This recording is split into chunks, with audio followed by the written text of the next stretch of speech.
What's up, you animals? You're back to the This is Agu show. Today we have our first episode of a podcast. Of course, being a white man, it's in my heritage to have podcasts. So I've decided we're going to do two podcasts. Today we'll be filming what's called the AA meeting with Agu and Aiden. And we're going to have a separate podcast that'll be starting sometime next week once we get a guest. If you'd like to be a guest on either podcast, please just shoot me a DM. I'll have a Google form you can fill in, motivating why you want to be on the podcast and whatnot. You'll be able to find out on any of my socials. This should be available on YouTube, Spotify, and Apple Music, wherever you get your podcasts. You ready to go, bro? Let's do it. Let's go. So this is going to be more of like a current affairs kind of thing, but for the first one, I actually wanted to do a bit of a year in review. New Year's themed kind of podcast, if you get me. Okay. So the first thing we want to talk about is you and a bunch of other friends, more or less this age, kind of talked about fixing our lives, because we all hit that core life crisis where we don't really know what we're doing. Yeah. I kind of want to give like a tangible perspective of it. So like, what is fixing your life in your eyes, and like what's kind of led you to this decision that you want to change in your life? Okay. So, I mean, there's a lot to break down in that question. Baby pieces. Let's go. Yeah. Let's first off, why do you want to make a change to your life? What triggered it? Well, I think there is a constant need for evolution, but not evolving myself beyond what I recognize. More so just like trying to reach a place where I feel maybe like, a little bit more complete. Like, I don't know if that makes sense. It's difficult to answer because it's such a broad question. Yeah, something I've been giving some thought recently, and I guess the way that I kind of see it, right, is if you try to fix, for example, like your jump shot in basketball, like a good indication that it's fixed is like you think less about it. Yeah. You know? I think it's something similar with your life, where it's like the more you've improved your life, the less you think about it, the less you're like, oh man, what am I doing? Am I happy? What's my purpose? The less you have those questions, I think the more on track you are to fixing your life. But same thing with like a jump shot, right? You don't just go, okay, I'm going to fix my jump shot, and you don't have a plan. At first, it's a lot of like, okay, on every shot attempt, let me think about putting my elbows closer together. On every shot attempt, let me focus on like releasing the ball at the top of the arc. Or on every shot attempt, let me make sure I get at least 2 dribbles off or whatever, right? I think fixing your life is kind of like taking a few aspects or a few pillars where you're like, I'm going to focus heavily on these in the beginning till the point that they're automatic in my life. And when these things are automatic in my life, then I'm going to feel better about things. I'm not going to worry as much about, if my life's going in the right direction. I think that's like the best way to approach it. So I guess the question is more like, what are the pillars that you want to work on? The things where like you want to bring your elbows together, reset top, whatever. Yeah. What are the things you've chosen, and why have you chosen those? Okay. Yeah, that does help me a lot, because I mean, like the initial question kind of made me feel like like what's the meaning to life? Yeah, like your coach coming up to you and telling you, hey, you have a shit shot, and then not helping you figure out Okay, so the pillars I think that I want to change or evolve most is, I mean, it's not really financial security, but it's more so just like career security. Like, I think I kind of ended up in my career by mistake. I studied something completely different to what I ended up going into. Yeah. I fell in love with that field. I love the field. Same here, by the way. Like, data science is far outside the realm of where you came where from. I came from. I guess podcasting is also far outside the realm of where I came from. I mean, a lot of people will tell you when you get into uni, like, this is not going to be what you do for the rest of your life. I remember like my first day of university. For those that don't know, I studied electronic engineering. My first day of university, they dropped the stats on us that it's like 75% of electronic engineers become accountants. Really? And I was like, there's no way that many people, but it's true. And like maybe that percentage has kind of shifted now because accounting is also seen as a pretty shitty job now. Yeah. But like it stays true to the fact that I think a lot of people don't think their degree out that well. And then when they actually see what it means, like, oh, I can't finish it because I'm here, but I don't really like it. Yeah. But I mean, look at the age you are when you get there. When you're making the decision. It's ridiculous to me. Like I've spoken about this at length before, but I think that you should not be allowed to choose. You should not be allowed to choose your degree before the age of 20, you should have to do 2 years of either like trades work or shadowing or like even military service or something else. Yeah. Until you kind of get a taste for what you want. Yeah. And then like what should happen is like if you're an accounting firm, you have to take in like X amount of people that want to shadow accountants, and whoever wants to stick around partially pay for their studies based on the work they've done. Yeah. That way people also don't get into student debt and so on. But it's like a whole other, different. yeah. that's a Back topic back to the pillars. So like the pillars, career yeah. security. Okay, so yeah, career security. Like, I really love what I do. I really love where I do it. Maybe for the people that don't know, you want to Okay, tell them yeah. what you do. So I am, in its most basic form, a brand strategist and a social media content creator for brands. And I mean, dude, I love it. I really do enjoy what I'm doing. Feels very people-centric, which feels very you. Yeah, it is very people-centric. I think my favorite thing about it is being in this constant, like, I constantly need to be at the center of the zeitgeist, not perpetuating it, but understanding it in order to help brands perpetuate it, if that makes sense. Yeah, and I love that part of it. That is my favorite part of being a brand strategist and being involved in brand strategy. You have no idea how little people actually know about their own brands. Like, it's actually... It's not something people think about. Yeah, I mean, and that scale is not like, it's not exclusive to small brands. This goes as big as you can get. For the sake of my client confidentiality clauses, I won't say the name of the brands. But he's on the NDA. Yeah, but you'd be amazed at just how little people know about their own brands. It's incredible. So by career security, what do you mean? Like, because I feel like your current job, you enjoy it quite a bit and you feel quite comfortable around the people there. Yeah. So does career security just mean being better at your job so that you're less replaceable, or? Yeah, I mean, that is a big part of it, but also just being, like, I feel like for me, career security is being so good that it's undeniable. Like your importance is undeniable. Yeah, you're one of the people that get his head hunted, not the person that gets head hunted out. Yeah, exactly. And that's kind of what I want to achieve. Like, for me. Yeah, I think something that goes with that, and sorry to interrupt you again, but like a sense of pride and accomplishment to it. Yeah. Like, if it's your passion and your craft and you put a lot of effort into it, like not necessarily getting good at it, but just the activity of putting effort into it, I feel like that's super rewarding. Yeah, I think the reward is definitely the factor that I'm after. But also just being undisputable. Yeah. I think that's something that people don't really put enough thought to within their career, is being so good at what they do that you can't dispute. Yeah, I mean, I think it's a complicated one because some people do just live with the mentality of my job is just something I do.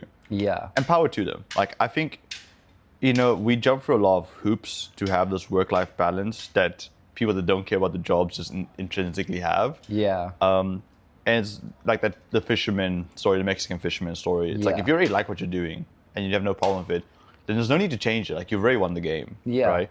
But it's more for people that aren't particularly happy. Like, I always have this sensation of like, I got more left in the tank than what I'm actually giving. There's a little bit more juice to squeeze. Yeah. And I don't enjoy that sensation of like, I could be doing better. You know? Yeah, I get that 100%. Like, if I had to give you context, right? So, for me, videography, photography, we touched on this in a different video, right? These things I'm all super familiar with, I'm well versed in, but I never studied them, as said. Like, it's something I learned as a result of the industry that I knew I was going to go into. So I ended up doing a cinematography internship and competed in the 48-hour Film Fest. Wow. We finished top 3, and then we won best cinematography. Oh, that's insane, dude. That for me was like one of the coolest things I ever got to experience. Yeah. But it was a realizing factor when I got into the industry and I saw the state of the competition, and like, people don't realize that,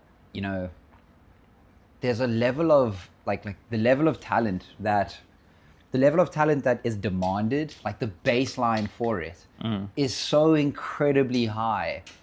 Like, I don't know how you could not want to be more secure in what in what you're doing, because like by nature of the thing, you're going to attract very good competition. exactly that. So that career security for me, like I don't have ambitions of being the next Steven Spielberg, but I need to be better than Michael Bay. You know what I mean? Shots fired. Michael Bay couldn't set all this up, don't worry. But there would be a couple of explosions. Yes. Yeah. It would be a lot more cool. There'd be a hot chick walking through the door. Yeah. Like right here would be a super bike. Yes.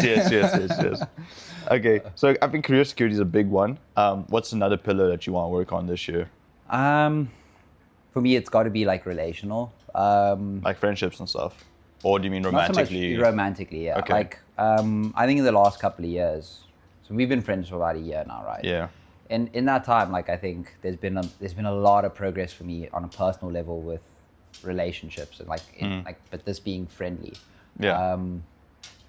Because I was always one of those people like that struggled with, well, I have commitment issues. Yeah. Cat's out the bag. Cat's out the bag. If you couldn't tell from his 50 tattoos, ear piercings, chain, and haircut, he has commitment issues. But not the commitment issues that get overly sexualized and romanticized. Not the, oh my God. Like the avoidant attachment style kind of one, yeah. Yeah, not like anxious attachment style more so. Yeah, than avoidant, yeah. Because it's the avoidant one that gets romanticized by media. Yes. Yeah. So the anxious attachment style is the one that everyone thinks is cringy. I think it's cringy. I feel you think it's cringy because you have it. Yeah, probably. I kind of like, if a girl's a little clingy, I'm like, come on, babes. Stop, you know? It's cute while it's clingy, and then If the switch happens. Yeah, and obsessive now, is bad, clingy is okay. The counter side to that with anxious attachment style is the capacity to separate yourself from that person immediately. That flip is kind of like scary in a sense, because to a very large extent, whether or not this person could be the best person you've ever had in your life, both friendship or romantically, whatever the case might be. Yeah. That capacity within your own mind to go from constantly needing this person to then suddenly you just never want to see them again, and you're okay with that. As someone that's struggled with that, it's a lot more intimidating than made out to be. Typically in media, like I said, the avoidant attachment style is super romanticized. Yeah, and we typically see like the nervous wreck or the protagonist that needs to be pulled out of the dark. Yeah, they're typically the anxious attachment style. And as a result of that form of media being so popular, you kind of develop this like this complex in your head that you just think like, okay, if I make enough friends, or if I love bomb this person hard enough, then they'll pull me out the dark, just like they do in the movies. Yeah. And there's a bit of a reality to that. Yeah, it's like people aren't going to do that for you. No one will come save you. Yeah, exactly that. And I mean, I spent the last, I'd say 2 years, let's say 18 months, 2 years, working on getting past that. And I think when it's come to friends, when it's come to just creating that love in my life with people that are with me, like just as in a communal sense, I think I've come like leaps and bounds. But I think it's finally time to work on the challenge. romantic sense. Yeah. That's a tough one, man. I think if you read any actual books on attachment styles, they'll go back to what you have now is the opposite of, or what you have now as an attachment style is what you needed as a child. Yes. It's like if you had like very avoidant parents, you became very anxiously attached. If you had very anxiously attached parents, you became very avoidant and stuff. Yeah. So that's a lot of, I hate calling stuff trauma, but it's a lot of trauma to unpack. Yeah. Look, I mean, when it comes to challenging the things that have been a hindrance to you for most of your life, it's always going to be a lot of trauma. to unpack. You know, even if it's just why don't you like brown bread, or why do you hate? Because brown bread sucks, man. It's sourdough or nothing. No, I like white bread. Just straight Plain ass white bread, bro. That's the brown bread falls apart at the sniff of butter. White bread holds strong. That's funny. That is funny. No, but I think that's really important. Like, maybe to go back to these two pillars before we go to the third or fourth one, however many you have that you want to work on. Like, what's the active steps that you've planned on taking for working on this? Or is it kind of just like, this is something you have like in the ultimate scope, and as decisions come along, you're going to make decisions based on what you think is going to help end goal? Yeah, so it's definitely a combining factor. I mean, life presents you opportunities to challenge these things all the time. Yeah. The thing about a New Year's resolution is that just because it's a New Year's resolution, it doesn't mean that those opportunities haven't followed you into the new year. Yeah. You know, so I think with challenging those, like reviewing the things I've come into this year with, that's the first step. Because I'm not going to carry on this year playing naive. Yeah. And making the same decisions I would have prior, and going forward with new opportunities and decisions and problems that will come. Yeah. It would be placing myself in that position where I need to evaluate where I am in that time in correlation to the decision and what works best for me. Yeah, I think also like a really important thing for stuff like this is having people that call you out on your bullshit. You know, like if you really put yourself into a room of like an echo chamber, you're never going to be able to reflect on what you've done. You need people that can say like, this isn't falling in line with the person you said you wanted to be. You know? Yeah. Do you want to give two more, or are those just like the main? I just got one more. One more. What's it? So career. The first one was career. The second one was romance. I think the third one is just, in its most general, is committing to something I really don't want to commit to. Like building that muscle. Yes. Yeah, whether it's finally getting a chest or doing high rocks, hybrid rock star. For me, that's the third one. That's something I love, because it's something I've focused on a lot this year. It's like, people assume that everyone's going to just be a sniper of things. Like, so the thing you don't like doing, you're just going to switch it on, you're going to do it. Like, that's not how it works. That's not how it works. It's not how it works. And I like the idea of like slowly training the resistance muscle, or maybe not resistance muscle, but like the hard things muscle, whatever you want to call it. Like, that's why people do cold showers or cold baths, whatever. It's just something that they know is going to suck, but you do it because it's going to suck. So you get good at doing things that are going to suck. Yeah. Another simple one's like just making your bed when you really don't want to. Yeah. Because like, if you can't do the small things when you don't want to, you're not going to be able to do the big things when you don't want to. Yeah. I think that's a super important one. Maybe if we were to go to the next topic, my one for like pillars I want to work on, because I also want to fix my life. Yeah. Okay. Tell me. Sorry, I thought this was an interview. No. This is the AA meeting. This is both of us here. No, mine is going to be like, the biggest thing I want to work on this year is confidence. Just confidence in myself. And I think that's multifaceted. I think the first thing is getting a better definition of self. Yeah. And the way I want to do that is through meditation and journaling. I know it sounds so hippie to like say these things, but I genuinely mean it, because I think once you start actively thinking about your thoughts, you can separate yourself from them. Yeah. And that's a really important step. When you realize you're not your thoughts, you see who you really are. Yeah. And I want to find who I really am. And the second part of confidence is being okay with exposing that to people. And some of that is also related to meditation and journaling, because it's just realizing that people don't care about you as much as you think. But the other thing I think is like, if you want to get better at shooting basketball, shoot some shots, right? So the podcast, creating more content, just speaking to more strangers, this trip to Asia that I'm going on, all of it just to put me in a place where I have to present myself to people. And then people can come and say terrible things, right? Because there's also like this thing where like, before I wanted to start the podcast, I started thinking of like all the ways people could paint me as a bad person. It's like a super arbitrary example. Like, let's say people realize I don't like fat people, and all of a sudden all my comments just like, this fat phobic pig, blah, blah, blah. And I was really kind of thinking of like, okay, how am I going to phrase things so I don't come off as fat phobic? Or like, people don't get the inclination I'm fat. I'm not saying I'm fat phobic. That's just an example. Although I am very fat phobic. No, I'm kidding. That was supposed to be a joke. We'll edit it out. But yeah, I don't think that's the way to address things. I think the way to address things is not to think about how you'll solve the problem before it comes, but getting better at solving the problem when it is there. Yeah. So I'm putting myself out there so I can see people dislike me. People Yeah. must dislike me for who I am. I'm okay with that. That's the whole point. Yeah. And learning how to be okay with that instead of thinking how am I going to cope with people not liking me. Yeah. Because what could happen is I could say some heinous shit and people don't call me fatphobic or people don't dislike me, right? And then I've prepped myself for this world that didn't come to be at all.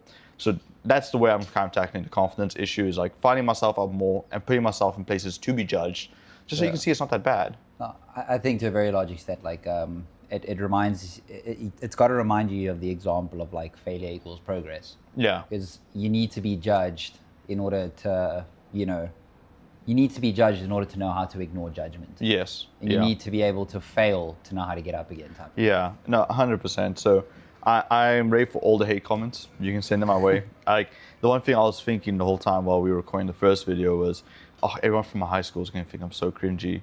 And I just sat there in a second. I was like, I don't speak to anyone from my high school. Why do I care if they find me cringy? You know? That's. I think that is probably the best realization you can have when Yeah. it comes to doing things as an adult, because I don't know what it is. I don't know why it is the case, but for some reason, no matter how far you get in life, how old you get, High school never ends. high school never ends. High yeah. school never ends. And Hey guys, hope you're enjoying this first episode of the AA Meeting Podcast. If you're watching this on YouTube, unfortunately we were experiencing some technical difficulties and have lost the footage for the rest of the video. However, we did manage to save the audio, so you'll be able to enjoy the full podcast just without the visuals. Hope you guys enjoy and stay tuned. I think like one of the most like annoyingly true, not annoyingly true, but just like one of the most annoying things I ever hear is this feels so high school. Like when like you'll be talking about like petty drama or something, drama, like dating yeah. drama or something. Yeah. But like, it's true, it never changes, right? It never changes, I yeah. think it's because like most of your defense mechanisms were created in high school. And after a certain point as a human being, I don't think you need defense mechanisms. I think you just get comfortable with them. Yeah. So now you have these defense mechanisms you're comfortable with, but the necessity is now gone. Yeah. And you just keep perpetuating them. But yeah, confidence is the biggest thing that I want to work on. And then sense of community is a really important one for me too. I think they kind of go hand in hand. I think I don't have a sense of community because I'm not confident in myself, right? How can I assume other people like me when I don't like myself? And like Cape Town has been a very lonely time for me. But if I look at it and like I see how many people I've met here and how many times I even sent you on this trip, like, oh, my friend this, my friend that. But then I say I have no friends. It's like, no, there's people that are willing. I just need to be able to put in the effort for them. So I want to be more intentional friendships, Yeah. Actually tell people, hey, let's go like grab a coffee or let's shoot a YouTube video together or let's just go gym together. Yeah. And not be scared of like hearing no. And also I'm saying that just because someone says no to something, they can just be busy. Like Yeah. it's not a personal attack for Yeah. someone else to be busy. Yeah. So confidence, community, and I want to stop being fat this year. Like over the last 2 years, I've gained like 8 kgs. I just never lost. Yeah. And it's from just eating really poorly. Like I've had way too much takeaways and pizza and burgers and all this kind of stuff. We just spoke about your confidence in yourself, right? I think it starts very simply, and that's just rephrasing the way you say things. I think if you want better eating habits, you don't need to call yourself out on being fat. I'm going to shame myself into game there. No, that's just going to give you an eating disorder. Look, to each their own. I don't think that I don't think any negative attitude towards weight results in an eating disorder. No, that's not what I'm talking about. I'm talking a lot more about like the way you see yourself is very reflective in the way you talk about yourself. Yes. And I think the acceptance that you talk about, and building that community, I think you need to start talking to yourself the way you would talk to a friend. I'll call my friends fat. I mean, to each their own, I To guess. each their. Okay, but maybe we just phrase it in a more YouTube-friendly way. Work on my health. I feel like I definitely don't feel my healthiest, and this is the least happy I've been with my body in a long time. I don't want that to be the case. It's going to be pretty tough going through Asia and seeing all these noodles that just slap and stuff and being like, God, Well, they Gotta be hardly have careful. any nutritional value, so you'll be okay. Yeah, that and also all the walking is probably going to help out. Yeah. Okay, go on to the next topic. Now we've talked about what we want to work on in the future and what this year is kind of meaning for us. I want to reflect a little bit in the year that just passed. So I've mentioned a couple times a guy called Chris Williamson. And for those of you that don't know Chris Williamson, check out his podcast. He's the biggest inspiration for this. He is a prime example of a good role model to young men and how to develop their lives. And he every year releases this year in review template of all these different questions you can answer to reflect on your year. I've taken a snippet out of it where it's like the favorite sections where you're just talking about good memories from this year. So I'm going to ask you some of these and you can give me your answers. And then we're going to kind of like take an overall look at what are your favorite moments from this year. You ready? Okay, I'm ready. Okay. Best surprise. Best surprise. Adopting a golden retriever at the end of the year. I feel like that's a bit of a recency bias. Yeah, well, I couldn't think of anything better than that. You know, I was thinking like the one that you spoke about yesterday, a few days ago, that felt like a candidate for this was meeting Matt. Because it was just, you just went and spoke to the first guy at Run Club. Yeah, and you ended up but I being mean, a that close wasn't friend. this year. 2025 was last year. Yeah, it was 2024. I met Matt in 2024. Oh, okay. Then Yeah. damn, that doesn't It doesn't count, yeah. Adopting a golden retriever it is then. Okay, or maybe when my dad finally opened up talks for me to buy his car from him. Okay. I think maybe that's the second best one. Okay. I mean, that's pretty good. Having a car is nice, especially Yeah. when you're driving as much as you are, going to the south of Joburg every single day. But also just like that leap into owning my first like real asset, like tangible asset, that felt really like it felt like my life kind of started. Yeah. I don't know. I hate the fact that I bought a car this year. Biggest waste of money. Best meal. Best meal. Do those trashy ass chicken wings that I keep making. Those trashy ass chicken wings? They're good though. They're good. Bro, Okay. I would even like, this might be recency bias, but Fat Cactus was some chow. Fat Cactus was good. Fat Cactus was really good. But also, like, I had Mama Samba like 2 days before that, where we had like these oxtail taquitos, and I think I'm like mixing the two together. You just this all just becoming one thing. Yes, yeah. Okay, for real though, my favorite meal this year goes to Christmas lunch we had with the family. My stepmom and my aunt, they just like, I don't know, there was like some serious competition happening. The auntie cook-off. Yo, bro, it was unreal. My aunt is famously, like within the family, it's known, like she makes the best lasagna. And So random. it's like no, but like this is like a baseline level of good. Like I feel like you eat enough auntie's food, right? And you start to understand like who's really good at what they're doing and who says they're good at what they're doing. You know, who's what I following mean? a recipe and who's writing it? Yeah, Exactly. And so this one aunt in particular, it's just always been known, like bomb.com. Bomb.com. Bomb.com. You see What's his auntie's name? Her name is Jean. Auntie Jean. Auntie Jean, yeah. So you see her, like you see her on the guest list, and you already know you're asking for two things, right?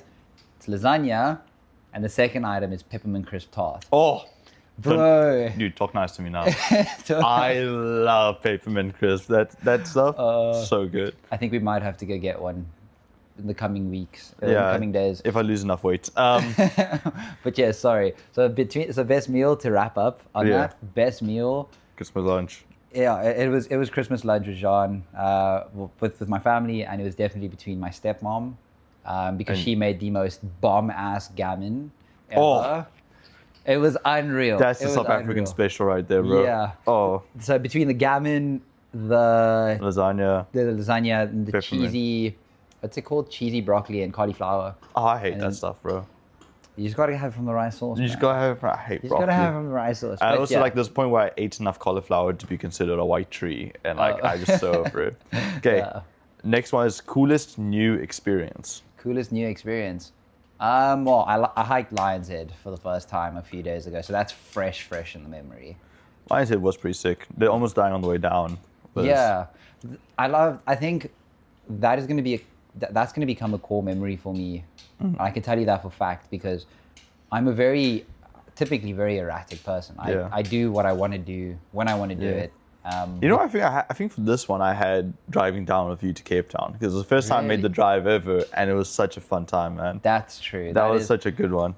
an ode to the fact that we are creating multiple core memories. with each Yeah, other. that was 2 months after meeting each other, if I'm not mistaken. Something Yeah. like that. Yeah. Something crazy. Another ode to how erratic I can be. Yeah.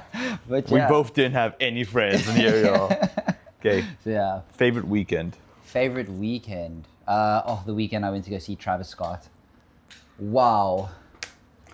Or was that like just a weekend song reference or something? I want to check.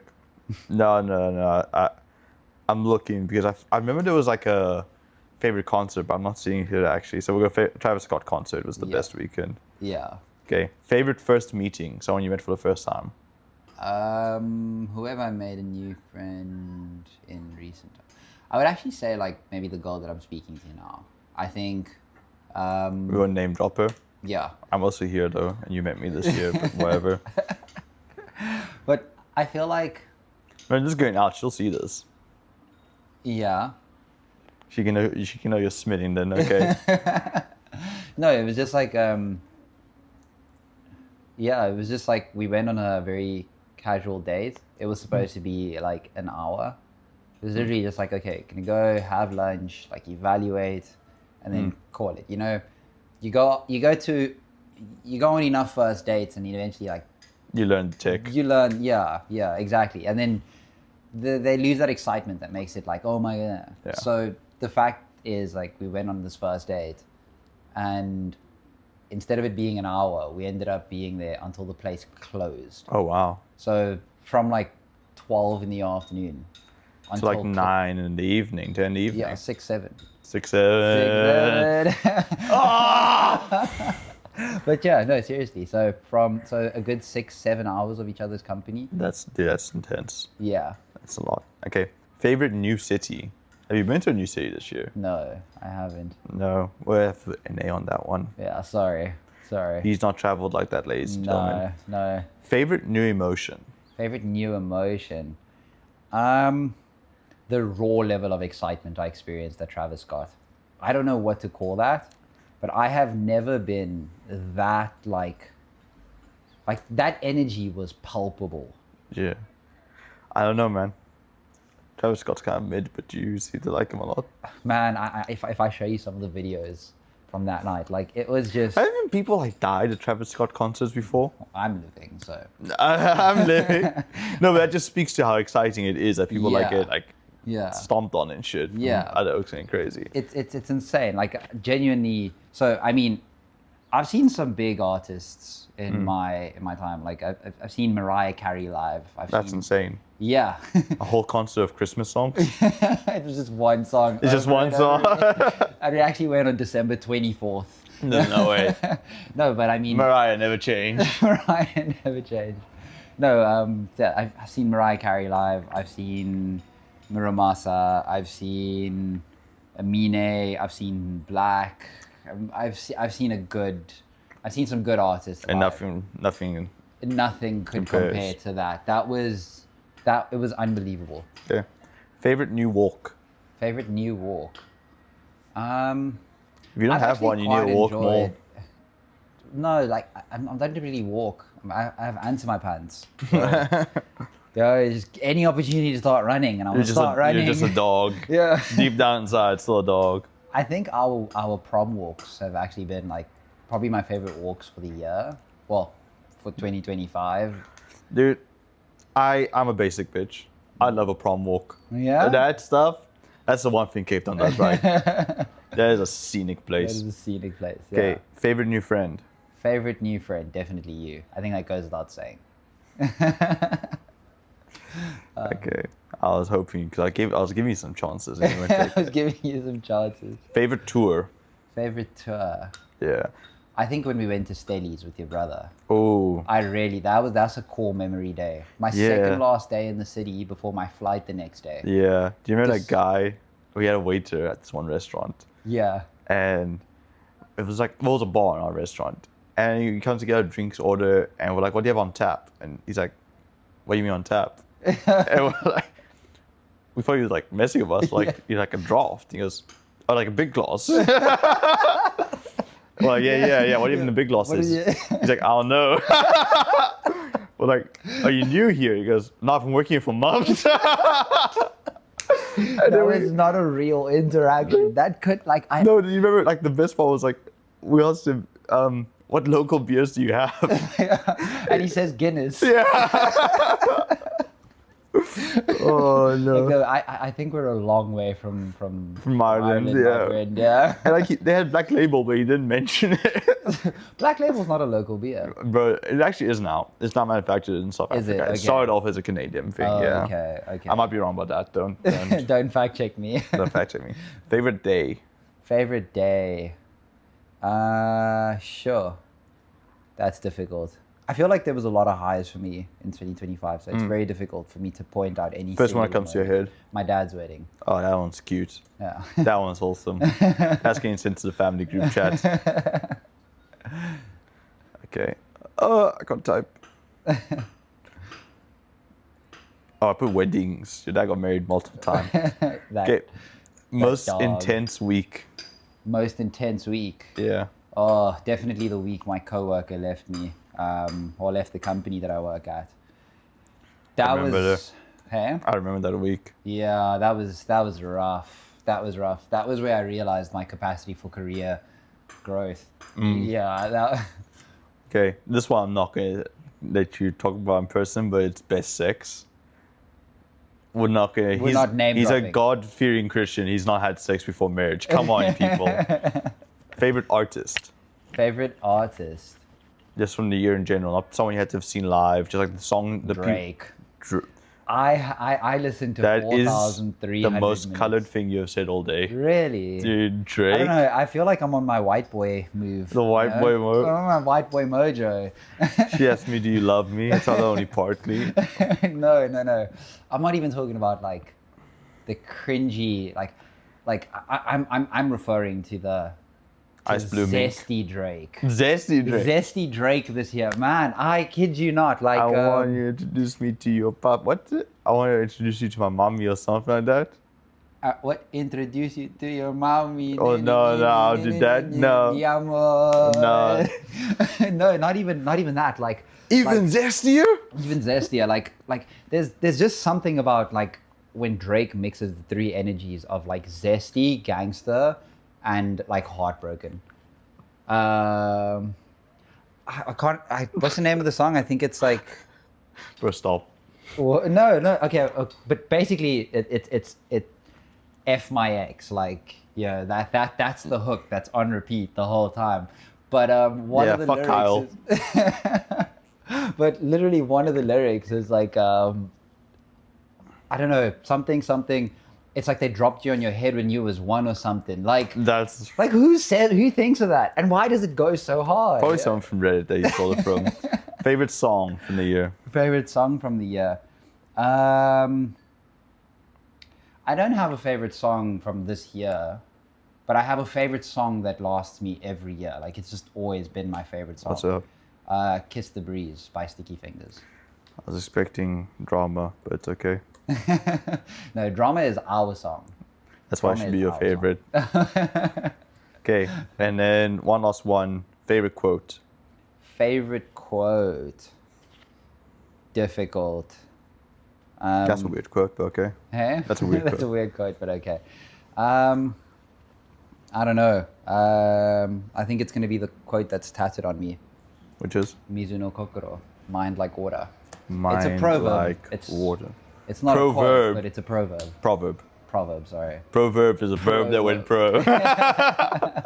Okay, so your year in review was best surprise, adopting a golden retriever / buying a car, best meal, Christmas lunch, coolest new experience, hike Lion's Head, favorite weekend, Travis Scott concert, favorite first meeting is this girl you're talking to, favorite new city, NA, not traveled like that, favorite new emotion, raw excitement, favorite new walk, prom walks, favorite new friend, your one and truly, favorite tour was the studies trip, favorite day was your dad's wedding, most intense week was the week your coworker left, favorite artist was Drake, favorite song was Kiss the Breeze by Sticky Fingers, And favorite quote is "Mind like water." The overarching theme from your year is you need therapy. I do. I do. We all do, brother. We all do. Okay. So, I'm going to give some of the best news to come out this year. I want your reactions to these events. These are things that have not really been in the media because media highlights negative news. But I want to highlight some of the good things that happened in 2025 to give people some hope. So, first one is this was the first year that more energy was produced through renewable energy methods than coal, with coal being 4,896 terawatt hours and renewable energy being 5,072 terawatt hours, beating out slimly. And this was only for the months of January to June. But there's a huge first step in making the world more renewable energy centric. What do you think about that? I think that's incredible. I think that is it is incredible. Blew my mind. I thought we were years away from this kind of thing. Yeah. Literally same. Funny enough, I had a conversation about this with my dad not too long ago, because just before I came on this trip, we installed the solar at the house, and like we were talking about like the idea of the world becoming more like, so especially in Johannesburg. I don't know about Cape Town so much, but in Johannesburg, renewable or solar homes Yeah. are a lot more common than not. Yeah, I think at this stage. Yeah, I think that was somewhat load shedding influence though. Yeah, but so we were talking about like that kind of like a good thing that happened as a result of a very dystopian reality that South Africans have to deal with. So to hear that that is on a global scale, Yeah. and not just because everyone is doomed by load shedding, Yeah. that's a really cool thing to So hear. the important thing to remember is like this kind of change isn't going to come from independent homes. This has to be nationwide initiatives. Yeah, And I think the US, China, even India, lots of parts of Europe, they've done an incredible job implementing a bunch of, the Middle East as well, implementing renewable energy methods. Solar has been huge. Wind turbines have been huge. They've now also created new methods where they're basically tunneling water all the way down to like the Earth's crust where they get super hot, and then the vapor come out the other side and using that to power things, which is really, really interesting. Wow. And like, there's huge projects that are going on now. Like Ethiopia has recently built one of the biggest dams in Africa. Yeah. It's going to feed water to most of the population, but it's also going to be a renewable energy sector. I feel something like 47% of Ethiopians don't have access to electricity, and this will hopefully change that for them. So Wow. huge ups to the world for that one. Really proud of you guys. So second bit of news. This one I wasn't even aware was a problem. I'm glad it got solved. A malaria medication was created that was suitable for children under the age of 5, marking a significant victory in the fight against malaria. So prior to this, the malaria medication was not suitable for children under the age of 5. And what doctors basically had to do is they had to like try and dose malaria medications a little bit differently for them, or use alternative methods of healing and stuff. And the fact that this was most prominent in Africa and Southeast Asia meant that a lot of kids just died from malaria. Yeah. The malaria medication was approved by some EU countries. I think it was Sweden is in charge of that. And they've started clinical trials. Clinical trials ran perfectly, and now it's going to be a major rollout to Africa and Southeast Asia, helping battle malaria, and hopefully we can finally put this disease behind us, which I think is fantastic, man. Yeah, that is incredible. I mean, It's crazy to me. I didn't know that you couldn't give malaria medication to a 5-year-old. I didn't know that at all. Yeah. I think my honest reaction to that is I'm more shocked. Like, I'm happy. Yeah. I'm shocked that's been the reality to this point. At this point. Yeah, but also it highlights how complicated medicine is. Yeah. Right? Because you think the size of a human being wouldn't change how well medicine reacts, but like obviously it has a huge effect. Yeah. And something as prominent as malaria, especially in countries where like the birth rate is so high. Yeah. I also think that this is a very off-topic thing, but that might actually combat the super high fertility rates in Africa. Because probably what's happening is like a bunch of people are having multiple children, because most children die young because of malaria. Now, with more children surviving, lower mortality rates in children, we could see some sort of decline in birth rates in countries with high rates of malaria. Yeah. That's a very strong point. That is a very strong point to make. But I think also, Not saying that's a bad thing either, by the way. it's not a bad thing Not at a all. thing.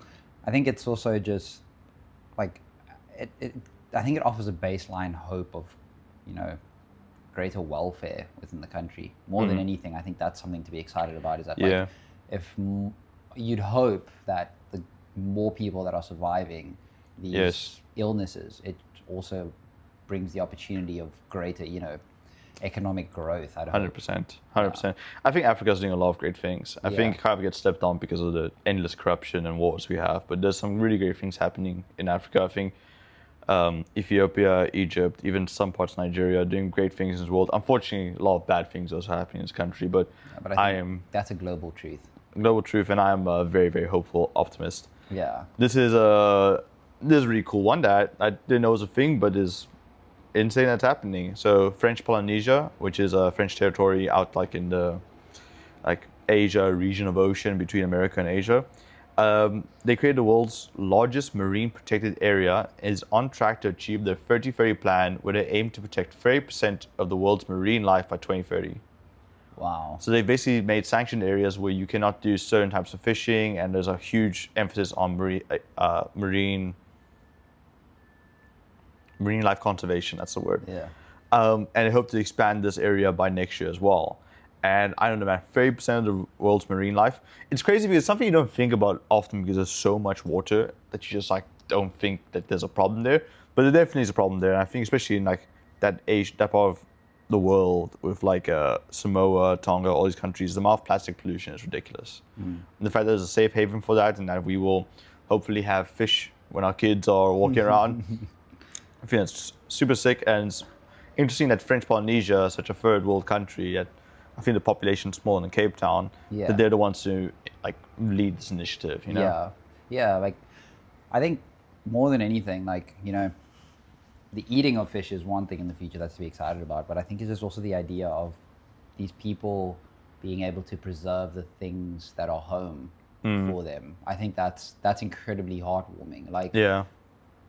that more than anything, I think, like, think of it like this: if Shell got away with being able to drill the Dolphin Coast, Yeah. and we just lost most of the West Coast Yeah. of South Africa, East Coast. East Coast, we would have lost most of the East Coast. Like, I think being able to conservate that Yeah. and like stabilize that for future generations, I Yeah. think that's like really, really cool. Yeah, I think we kind of underestimate how culturally important water is Yeah. to all cultures. Like people forget that like baptism comes from the fact that water signifies life to a lot Yeah. of cultures, you know? Yeah. And like there's another religious one, but like you know the story of Jonah and the whale? Yes. Yeah. So Nineveh, the place that Jonah was commanded to go preach to, when ancient historians actually found that area, they found out that the Nineveh people, their gods were based on sea life. Like they were Yeah. mermaids and stuff. Wow. So like they valued, like they thought wisdom came from the sea. So Yeah. like it's this thing that's like such a huge object that you think like, no, we can't mess it up. Over time, we can mess up enough, man. And I'm glad that we're doing something to combat the degradation of the water on Earth, or the marine life on Earth. This one's not viewed as a good news by everybody, but I view it as good news. Australia introduced a law to ban social media for children under the age of 16. I don't think it's necessarily a good thing. I think it's very telling on just how bad social media can be. But I think social media is close now to the point of freedom of expression. Like that level of importance is what I would say, like your voices. Yeah. I think it's a little like, I think it's cool to ban it, but I feel like all the way up to age of 16, I think that's maybe infringing on people's right to information. So here's the way I see it, right? Like certain laws are made solely for the purpose to protect people from themselves, right? You're not allowed to drink before you turn 18 because alcohol is detrimental to you, and you're not smart enough to make a decision on it. You're not allowed to smoke before the age of 18 because smoking is detrimental to you, and you're not smart enough to make a decision on it. I can understand the point of view of like social media is very detrimental to people, and we should maybe wait for the brains to become more developed before we expose them to it. Is it an encroachment on your rights? I don't think you have a right to social media. I think that's a bit of a silly thing to say, right? I think you do have a right to free speech, but that doesn't mean that you have to have a right to public speech, you know? Well, I think it is kind of a right to have social media. Like, just because it's a right, obviously with a right becomes a responsibility. And I think it's very easy to neglect a right because we don't see the responsibility that comes with it. Social media, I think, is definitely, that is a greater form of expression than I think humans have now anymore. So the idea of, taking that away from a mass populace, in the name of protecting them from themselves, it just seems very.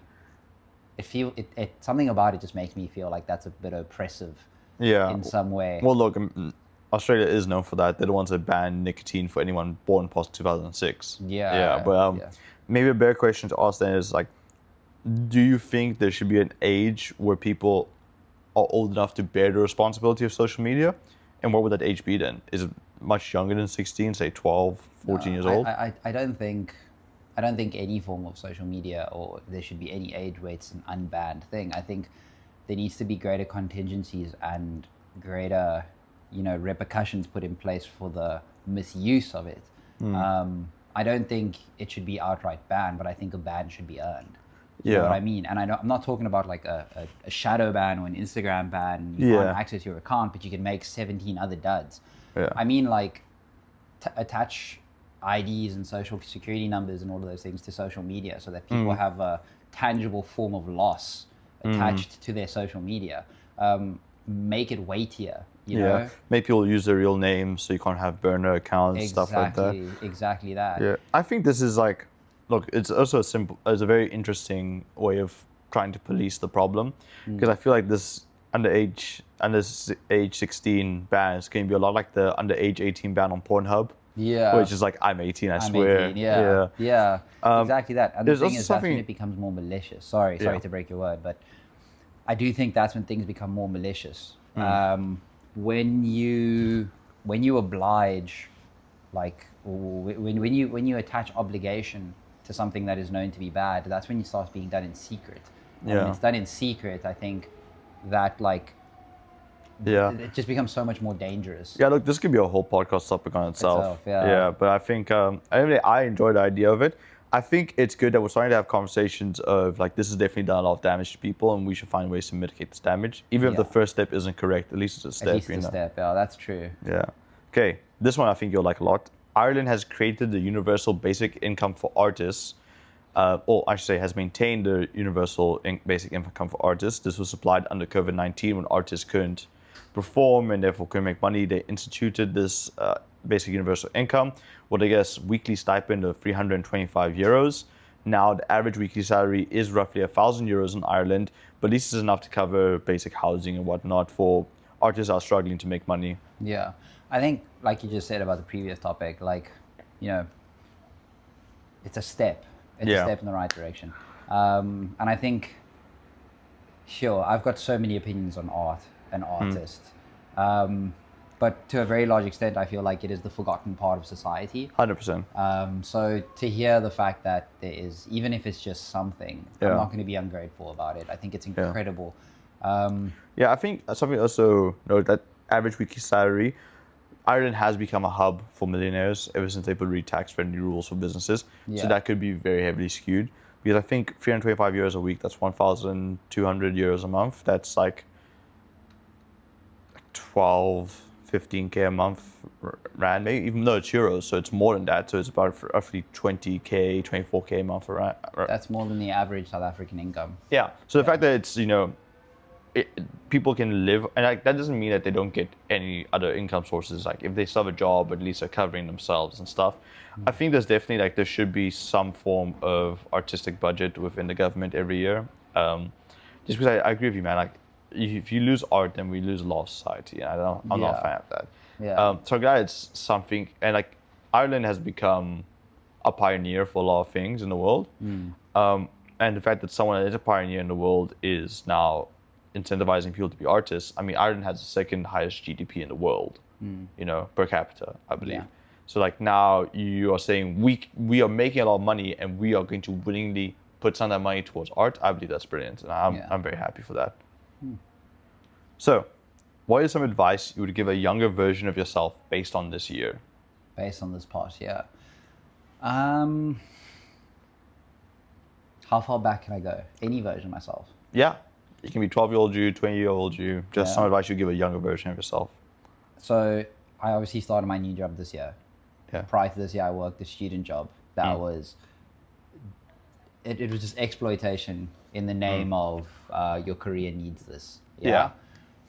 Don't go for it. Don't accept it. Don't take it. Don't accept any of the promotions. Just go straight into the industry. Unless you're really struggling, then maybe take it. Yeah, yeah. You know, if you really need to put some bread on the table, for sure. But you know, student jobs are a scam. I'm sorry to say. I think, or at least in our industry, bro. At least in our industry. Yeah, I know. I got paid beneath minimum wage for like my first internship at an engineering firm. Yeah. Yeah. Let me give you a financial breakdown of what the student job was, right? So I was a social media and content manager for a company that managed about 30 different clients and a couple of mass franchises. That's insane. Yeah. I was managing on my own at a point 14 different accounts. Wow. For 3,500 Rand a month. That's ridiculous. Yeah. I was also tasked with like basically being HR. So Wow. everyone else that was in the company I had to manage. And on top of that, I had to look for recruitment and all of that, all in the name of Experience. experience. That's insane. And I mean, the problem is, right, like once you commit to it and once you tell your university, okay, I'm doing it for this company. You can't back out. You can't back out. So, would your advice be to just not do that? Like, it feels like a very hindsight 2020 kind of thing. It is definitely. I think my advice would be rather go for the internship. Yes, there's no money, but at least it ends. Yeah. You know, because once you're in that, like I said, you're stuck there until your degree's done. Yeah. I know a lot of people from their internships just went on to work for the companies they interned by. So, That's exactly. there's lots of success stories from internships too. Yeah. That's exactly it. The company I work for now, I completed my initial internship for them Yeah. when I was in uni. Yeah. And then after that, when I was looking for a second one, you know, I should have just gone back. Yes. Yeah. Instead, I locked myself into that because I saw money, and yeah, And when you're a student, man, you're desperate for money. yeah, You're so desperate for money. yeah, I think we can go one for one on this. I think the advice I'll give a younger version of myself, and this is advice I give a lot of people now. But the idea that like happiness is not owned, happiness is leased, and the rent is due daily. yeah, And sometimes you can't afford to pay the rent, man. Some days you just have to suck. Yeah. Sometimes you're exhausted. It's gonna be a shitty day. You're gonna have to play in those.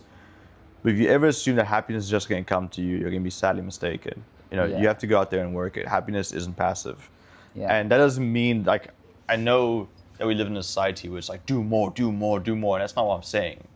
But I'm saying work actively towards your happiness. You know, you're not going to just sit around and be like, oh, I'm content with life. Yeah. You know, there's steps to it. And whether that work you on happiness is just like working on yourself, meditating, reading a book, being out in nature, being with people, working on your career, whatever it is, man, like you have to earn that happiness. It's not going to just come willingly to you. yeah, yeah. I got nothing else to say. Tea, sister, tea. Trademark that one, bro. That's going on the. Do you call that thing? The banner. The banner. That's going on the banner. Tea, sister. Oh, not that.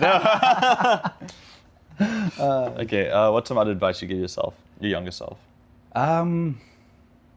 People like you, bro. There's nothing more to it. Like, I think maybe stop overthinking the value that you bring to other people. Like, people Yeah. really do like you for who you are. You don't have to. Yeah, you don't have to be in constant odds with yourself, because at the end of the day, that's where the biggest fight comes from. Is just fighting yourself over and over and Yeah. over again. To piggyback off of that one, man, like stop spending time with people that make you question whether you like yourself or not. There we go. Like my biggest thing, the one that I heard this quote a few years ago and I thought it was funny, but now I know how true it is.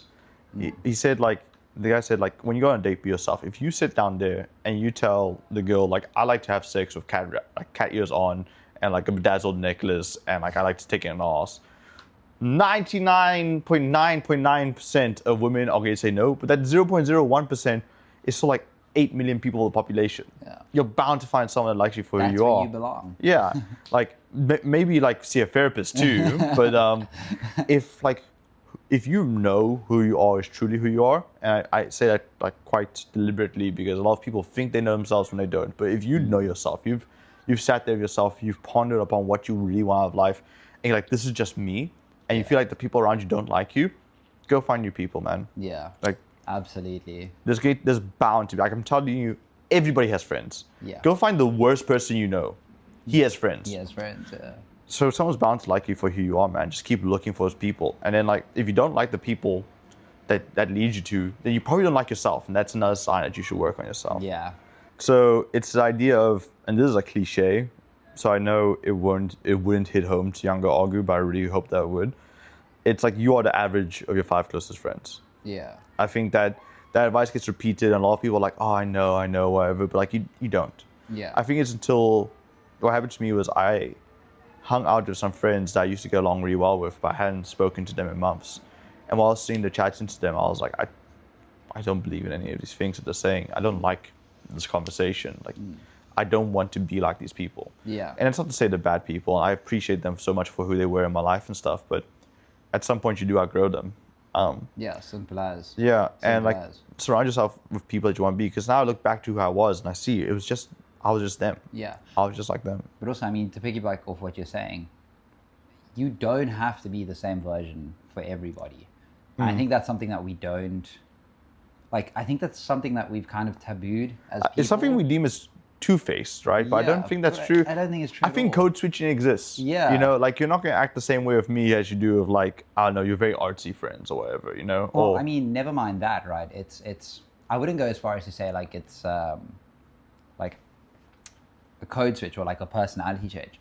I just think that different people bring out different sides of your personality. yeah. And I don't think that there's anything wrong with that. Like, you can have friends that have the simple desire, which is to do the most unhinged, adrenaline junkie stuff. Yeah. And you can have a friend that you'd happily go to a coffee shop and just get coffee and talk about the state of the world. Yeah, Like, I mean, like, the other way to say it is, like, I have friends that, my boss at work freaking loves American football. We talk about all the time. Just because I sit here with you and I don't talk about American football doesn't mean I'm not being myself. there we go. You know? There we go. I think we've tabooed this idea that you need to be, well, we've tabooed the idea of being a different person with different people. Yeah. But I think that that's incredibly inhumane towards yourself. Yes, In yeah. a way, like. And like, obviously, like, the reason that was born was from another extreme where people just didn't have a sense of self and they just acted like whatever they thought was going to please in the conversation. But you're a multifaceted person. Yeah. You know, you're going to have different layers to you of different things you enjoy. Yeah. And like having different friends that bring it out, I agree, man. That's perfectly fine. Yeah. I totally agree with that. Your next piece of advice, because it is your turn now. Okay, my next piece of advice, again to younger self. Younger self. So I think the next piece of advice I would give myself, definitely, lean into more of yourself, like, and do everything 100%. Like, do it because you want to do it. Like, I think for me, running has been a very, like, life-changing thing. Yeah. I feel like I was on a path to nowhere prior to that. I've mentioned in private conversations in the past, like, where, like, I was a gamer and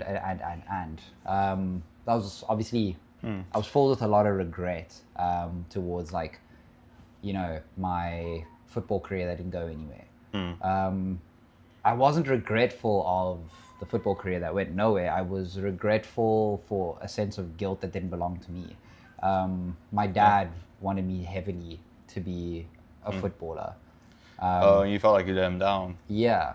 And even, like, so I attached all those negative emotions to that because, I mean, who wouldn't feel like they've disappointed their dad? Who wouldn't be disappointed in themselves if they felt like they disappointed their dad? But that's your dad just wants you to be happy, man. Exactly that. But I didn't. So what I ended up doing was I ended up taking those emotions and I started negatively attaching them to trying new things. So when I got into gaming and I ended up just by chance being competent at it from the jump, it created this sense of, like, this comfort and security, and it was easily accessible. It didn't require a lot of me to get up and do it. Yeah. It was just a matter of getting up and doing it. You'll love this one episode of Chris Williams' podcast where he speaks to this, and he specifically speaks to, like, social media, porn, and video games and the influence on young men. I think young men, maybe this is true for women too, I can't tell you because I'm not a woman, but I think particularly young men, speaking from experience, is like, you have certain ambitions and drives and you can microdose those with certain things. Like, the one thing that's really true is, like, you have a sense of drive to accomplish something in life. You have some Yeah. competitiveness in you. I think video games is just a surrogate for that. Yeah. So winning at video games, just competing at video games, is microdosing that sense of competition. Yes. And while it's all healthy, well, it's all good and dandy in a healthy way, I think for a lot of men it becomes a sticking point where it's like I can't do anything else because like this is so easy and it's right here and there's so little risk involved with it. Yeah. Why wouldn't I just continue doing this? Exactly that. And Exactly then that. it's the same thing with like porn is your drive to have a mate. You're microdosing that sensation of having a mate, of having attachment to someone, of being seen, where it's enough to like stop the urge to go and actually pursue someone, but it's not enough to actually fulfill you and feel Yeah. happy. And social media is the sense of community. You know, you microdose these things enough that you're like numbing the sensors, but you're not happy with it. Yeah. And I think that's a very big realization that people have to come to, where you have to be like, okay, this is scratching the itch, but not enough for me to be happy. I need to go scratch the actual itch. Yeah. I think the realization is the first one, and admitting that it's true is the first step. Yeah. And like, if you are addicted to video games and you think I'm talking shit, like, come at me. Like, tell me Yeah. what your opinion is on it. But I strongly believe in this. Get off the controller, but Yeah. No, Come I'm fight teasing. IRL, dude. No, but I mean, like, yeah, I think to take exactly what you just said and to apply it back into the context of what I Yeah. was saying, like that advice, like, I would absolutely go back to me during COVID, or maybe just before, or just after COVID ended. And I'd tell him, dude, gaming was great because it kept that community that you needed alive whilst you were stuck behind doors. But go back to doing what you've always been good at, and that's playing sports and doing sports, you know? Or if you're not athletic, chess club or Chess club, board yeah. games or book club or anything. Man. Anything, yeah, I think that's some advice I would also put to people is like, build some sense of community. We weren't meant to be isolated. Yeah. In anything, you know. Absolutely. And I think a lot of the depression from today comes from a lack of community. I feel it comes from a lack of being seen. I think is the more important one. Yeah. Something controversial that I will throw in there. You know, I think everybody should put themselves in a position where they need to do something physical within a community sense. 100%. Like, I feel like challenging yourself in a group setting is the most incredible thing you could ever do Yeah. for yourself. And you know, I'm going to piggyback off that. You can see that he's not a gym guy. He went to the gym once in his life, and it was me last week. I hate when I tell people go out and exercise, and they're like, I hate the gym. The gym is not the only form of exercise. Yeah. Go play volleyball, hockey, go do a run, go like rowing, find pickleball if you like, Pickleball. paddle, dude. Like, Dude. find some kind of, you know, not just for like the emotional sense of it, but also just like take care of your body, man. You're not going to get another one. Yeah, I mean, Like, look, you're not. like I wouldn't go as far as saying take care of your body. That's not my prerogative, or it's not my responsibility, should I say. More so, where I'm coming from is, you know, challenge yourself in a group setting, because you actually have no idea how much you have in common with people until you realize that everyone struggles. Oh, yeah. And when you, like, community runs, you know, they're everywhere at the moment. Everybody belongs to a run club. But I think as much as people make jokes about it being like, oh, it's the modern day Tinder, or it's the new Tinder, it's this, it's that, it's whatever. Genuinely, right? As someone who prior to my running club had never run 5 kilometers in their adult life out of their own volition, dude, being able to witness struggle with like other people, Trauma bonding. yeah, I mean, trauma bonding for damn sure, but it is a mind altering thing to realize that everybody struggles with something, and you see Yeah. it in a physical capacity. Yeah, I just think it's great. May just pick it back off the Tinder thing, because that reminded me of another piece of advice I'll give myself. Get off the dating apps. Yeah, They're absolutely horrible. And maybe take it a bit deeper and not just make it a joke. I've struggled with like romantic interest my whole life. It's been something I've never felt wanted or seen or Yeah. anything like that. And yeah, I think I need to be careful of how I say this now. There's no such thing as a soulmate. I think whether you're religious, spiritual, secular, like some of the best people in religious history died single. Most like Catholic people that are in like positions of power, they're even like celibate, like purposely celibate. yeah, It's like there's no one out there for you, and that sucks because it means there's not much you can do, right? yeah, And I think first thing is like come to terms with the fact that it might not be someone for you. Like you might not fall in love, and that's okay. You don't need someone to fall in love for you to be happy, right? Or to live a good life. Yeah. Or to have a sense of community, or to have a family, or whatever you want to call it. But the two things you can do is like be the best version of yourself, whatever that means for you, based on what you value, and give yourself opportunities. You know, like finding love is an extremely luck-based thing. But you know, I said this to you earlier, like rolling a dice and getting 4 ones in a row is luck. Only rolling the dice 4 times, expecting to get 4 ones in a row, is stupidity. Go back and roll that dice as many times as it takes.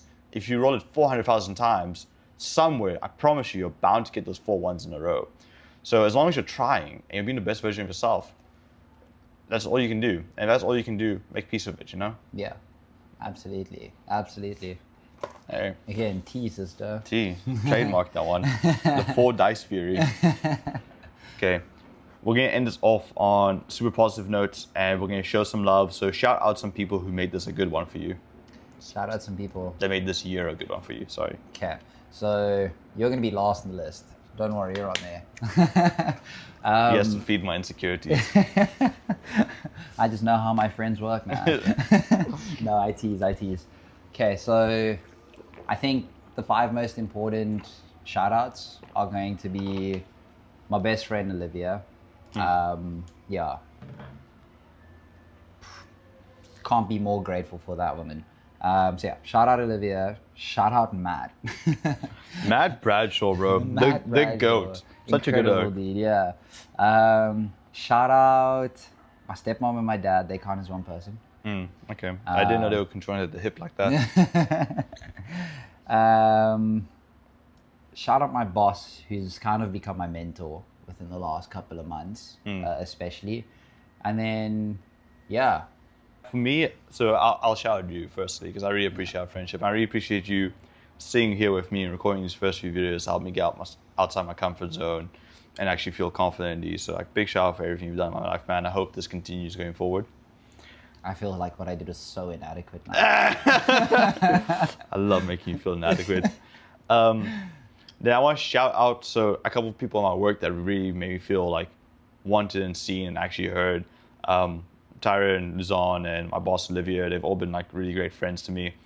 Yeah, I don't want to get into too much detail because I don't want to like reveal people's stuff out here, but I just want to say like you guys have made me felt seen and actually heard, and like I can actually be authentically myself with you guys. So I appreciate that, and even though work has been a tough one this year, you guys made it worthwhile. Then I want to shout out like my whole Connect group. I think my Connect group is full of the most premier bachelors, and unfortunately, ladies, many of them are taken, but they're such great guys, and they're oaks with their heads screwed on properly to their shoulders. Yeah. Know what they want in life, know what their ambitions, and they're real role models for people to follow. Then I want to shout out my friend Suko.